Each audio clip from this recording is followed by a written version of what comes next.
Merry Christmas সকলকে। আমার channel spice and সিজলিংয়ে তোমাদেরকে সকলকে স্বাগত। আজ আমার রেসিপি চকলেট কেক। তবে এই চকলেট কেক বানানো কিন্তু একেবারে সোজা। দেখো আমি কি করে বানাই, একদম সহজ। একটা বলে আমি 250 মিলি দুধ নিয়ে নিয়েছি। এরপর দিয়ে দিয়েছি গুঁড়ো চিনি হাফ কাপ।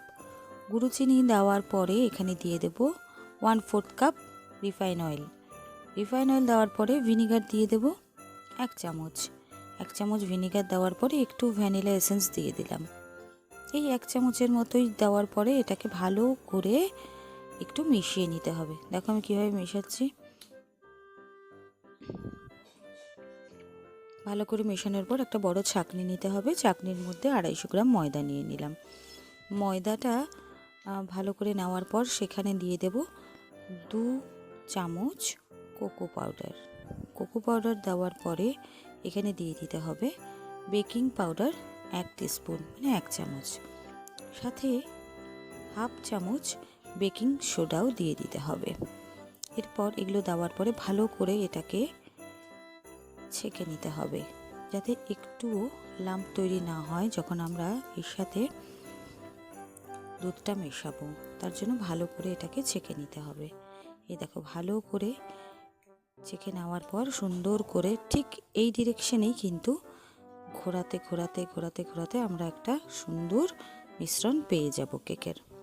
ঠিক এইভাবেই কিন্তু ঘোরাতে হবে এবং যতক্ষণ পর্যন্ত একদম মসৃণ না হয়ে যায় মিশ্রণটা, ততক্ষণ পর্যন্ত কিন্তু আমাদেরকে এইভাবে মেশাতে হবে। দেখো কোনো লাম্প নেই এবং এই রকম কনসিস্টেন্সি লাগবে, তাহলে কেকটা কিন্তু খুব সুস্বাদু হয়, মজাদার হয় এবং ফ্লাফি হয়।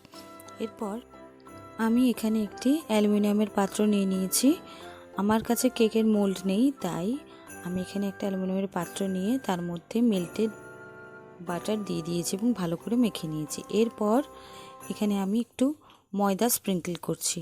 ভালো করে স্প্রিঙ্কল করে নিয়ে চারিদিকে মাখিয়ে নেব, যাতে করে কেকটি যখন হয়ে যাবে তখন যাতে সুন্দর করে উঠে আসে। এখানে বাটার পেপারও অনেকে লাগান, তবে আমার কাছে কোনোটাই ছিল না।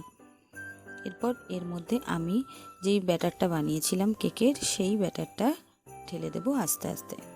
দেখো এই কনসিস্টেন্সিতেই কিন্তু রাখতে হবে, এর থেকে পাতলাও হবে না, এর থেকে ঘনও হবে না।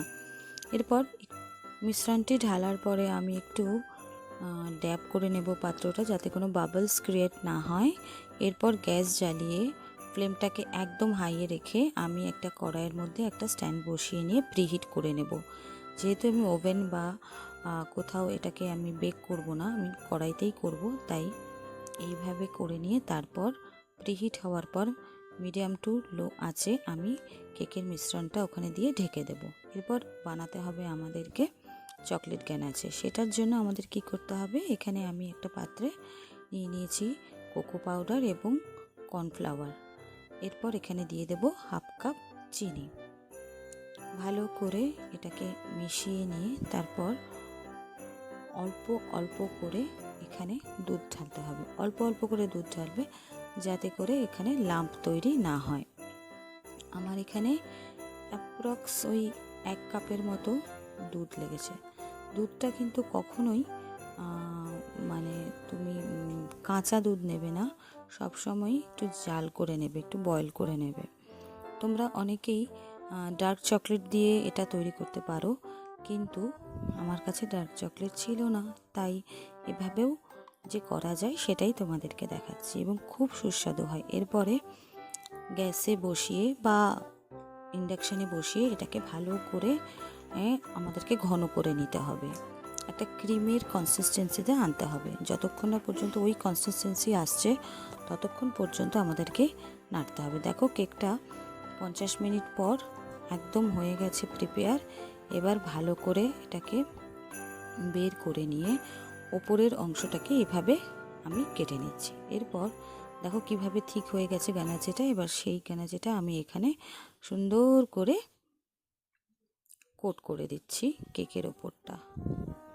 এখন একটু মেসি লাগছে, কিন্তু একটু পরে সেটা ঠিক হয়ে যাবে। এরপর তোমাদের পছন্দের যে কোনো চকলেট চিপস হতে পারে বা কোনো চকলেট বিস্কিটের গুঁড়ো সেটাও দিতে পারো, এইভাবে গার্নিশ করতে পারো। দেখতে খুবই সুন্দর হয় এবং খেতেও দারুণ ইয়াম্মি হয়। তোমরা অবশ্যই ট্রাই করো। আজকের জন্য আসি, আবার আসবো অন্য কোনো রেসিপি নিয়ে। তোমরা ভালো থেকো, সুস্থ থেকো, আর অবশ্যই আমার চ্যানেলটিকে সাবস্ক্রাইব করে দিও এবং লাইক শেয়ার কমেন্ট তো করবেই। তাহলে আজকের জন্য টাটা।